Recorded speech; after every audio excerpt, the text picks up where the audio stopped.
आज हम practical question number 8 करते हैं। इसका A part, enter the following particulars in cash book and cash and bank columns.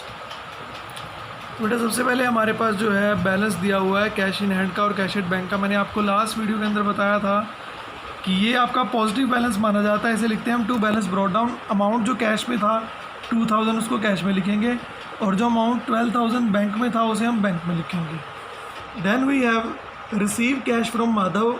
Madhav से कैश मिला है, जर्नल एंट्री होगी cash count debit to Madhav, ऐसे लिखेंगे टू माधव। ठीक है बेटा। और जो अमाउंट आएगा वो आपका जो है कैश कॉलम में आएगा 1800 rupees. Then we have cash sales. Cash account debit to sales account entry होती है। सेल आपकी जो है बेटा 1000 की है, कैश में आप लिख देंगे। उसके बाद आप देखते हैं क्या दिया क्वेश्चन के अंदर। उसके बाद आपके पास बेटा है परचेज बाय चेक। हमने गुड्स परचेज किए होंगे तो यहाँ पे एंट्री होती है purchases account debit to bank account, क्योंकि चेक में ख़रीदा है तो अमाउंट आपका जो है बैंक से कम होगा, आपका कैश कम नहीं होगा। पेड इनटू बैंक 1850, ये बेटा कॉन्ट्रा एंट्री आ गई। मैंने बताया था कि अगर बैंक में डिपॉजिट करते हैं या बैंक से विड्रॉ करते हैं तो कॉन्ट्रा एंट्री होती है, तो पेड इनटू बैंक की एंट्री बनती है। बैंक बैलेंस बढ़ेगा, bank account debit to cash account, cash balance आपका कम होगा और बैंक बैलेंस आपका बढ़ता है और जो अमाउंट है वो है 1850। ठीक है। तो बेटा कैश के नेम से बैंक बैलेंस बढ़ा दो और बैंक के नेम से कैश बैलेंस कम कर दो, क्योंकि आपकी पॉकेट तो कम हो रही है ना इससे, और बैंक बैलेंस आपका बढ़ रहा है। 9 को लिख देंगे और यहाँ पे डाल देंगे हम लेजर फोलियो में C means voucher counter entry. Then we have paid cash for freight.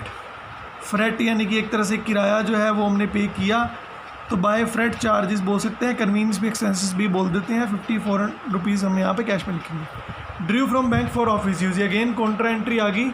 Bank से आपने पैसा निकाला है 12 तारीख को, तो एंट्री होगी cash account debit to bank account 600 rupees, तो बैंक के नाम से कैश में आ जाएगा। 12 अप्रैल को सी डाल देंगे, 600 रुपीज़ आपने निकाले। अब कैश बैलेंस तो बढ़ गया, लेकिन जो है कैश के नाम से आप बैंक बैलेंस जो है कम कर दो, यहाँ पे लिखेंगे 600। ऐसे करना है बेटा इसको। उसके बाद लिखा है issue a cheque in favour of Messrs Arun and sons. Arun and sons को हमने चेक दिया तो एंट्री होगी Arun and son account debit to bank account. Simple entry है। अप्रैल 13 को लिखेंगे by Arun and sons account 985 का चेक दिया है, 985 हम लिख देंगे। देन अगेन आ गया paid into bank, Contra entry है। मैं डायरेक्ट कर रहा हूँ इसको बेटा।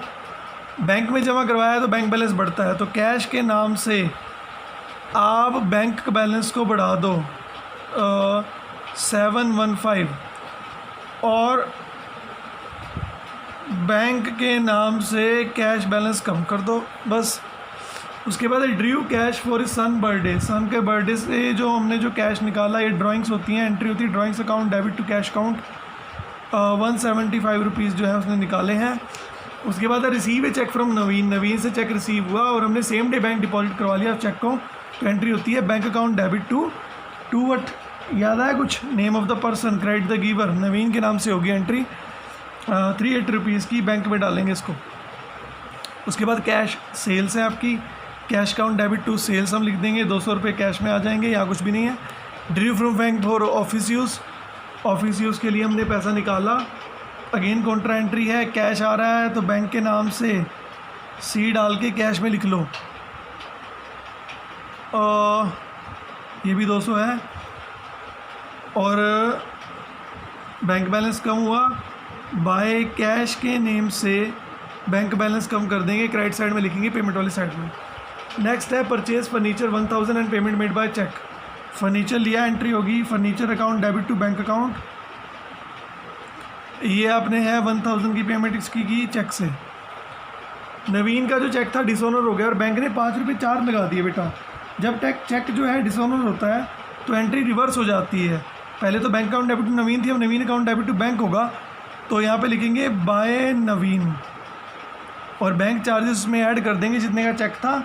380 का चेक था, 385 लिखेंगे। अब 380 का चेक था ना, तो बैंक चार्जेस लगा के लिखेंगे। परचेज बिजनेस प्रीमाइसिस, हमने किसी का बिजनेस खरीदा और चेक से हमने पेमेंट की। बाय बिजनेस प्रीमाइसिस, एक तरह से समझ लो कोई पार्ट खरीदा, बिल्डिंग खरीदी, कुछ भी खरीद सकते हैं। एंड देन लिखा हुआ है receive cheque from Harish. Harish का कुछ नहीं लिखा हुआ बेटा, तो हम एज्यूम करते हैं कि सेम डे जो है चेक डिपॉजिट करा दिया होगा, एंट्री होगी bank account debit to Harish account, और अमाउंट आपका आएगा यहाँ पे ऐसे। फिर बेटा हम देख लेते हैं कौन सी आइटम आपको ज़्यादा लग रही है। मेरे हिसाब से तो ये रिसीट साइड है, ये तो ज़्यादा है बेटा, ये टोटल ऑफ पेमेंट है। चलो पहले इसका टोटल ऑफ पेमेंट कर लेते हैं।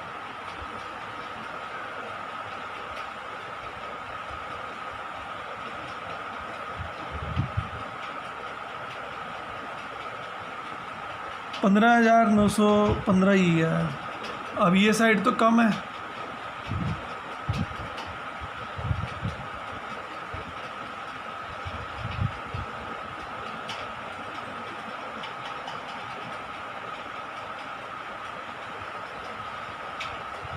ये आ गया बेटा, और यहाँ पे मुझे ये साइड कम लग रही है, तो इसको तो हम वहीं ले जाते हैं। अब ये सारा जो है इसमें से माइनस करेंगे, करो माइनस, मैं भी ट्राई करता हूँ रफ में।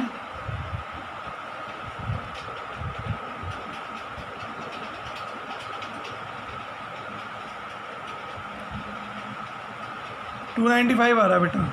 यहाँ पे लिखेंगे to balance carry down, overdraft balance बोलते हैं इसको। अगर बैंक का ज़्यादा आता है तो उसे ओवरड्राफ्ट बोलते हैं, और यहाँ पे डेबिट ज़्यादा लग रहा है मुझे,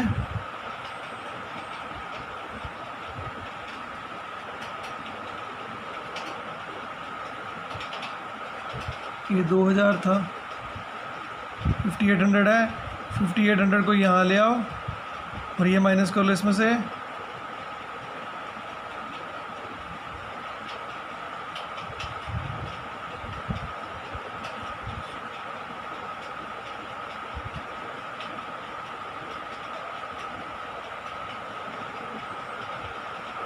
$3006 आएगा बेटा। इसको लिखते हैं by balance carry down. Date जो है सेम रहेगी 30 अप्रैल की, ये थोड़ा नीचे लिख लेना, इसके बराबर होना चाहिए ये जो है टोटल। उसके बाद इसको आगे ले आते हैं 1 मई को, अकाउंट यही रखना, मतलब ये डबल लाइन के क्लोज करने के बाद टू बैलेंस ब्रॉड डाउन हम लिखेंगे कैश वाली साइड में। हमारे पास बचा हुआ है 3006। अब बैंक का तो ओवरड्राफ्ट था, ये वाला बैलेंस यहाँ पे आता है, ये वाला इधर, तो इसको हमने यहाँ लिख लिया। तो यहाँ पे 1 मई को नेक्स्ट मंथ से अगर स्टार्ट करेंगे तो लिखेंगे by balance brought down. Bank वाले कॉलम में अमाउंट जो है 295, ये ओवरड्राफ्ट है, इसको आप ब्रैकेट में ओवरड्राफ्ट बैलेंस भी लिख सकते हो। तो 295 यहाँ पे हम लिख देंगे बैंक वाले कॉलम में नेक्स्ट मंथ में। हालांकि बस यही लिखना है, उसके आगे इसको कंटिन्यू नहीं करते। तो बेटा इस तरह से क्वेश्चन है। 8th का बी पार्ट भी आप कर सकते हो, इलिस्ट्रेशन और प्रैक्टिकल दोनों करने हैं। 9th क्वेश्चन भी हो जाएगा, ट्राई कर लेना। जीएसटी की तरह जनरल एंट्री आती है तो कर सकते हो ईजिली। अगर कोई प्रॉब्लम होगी तो मेरे से ज़रूर पूछना। Thank you so much.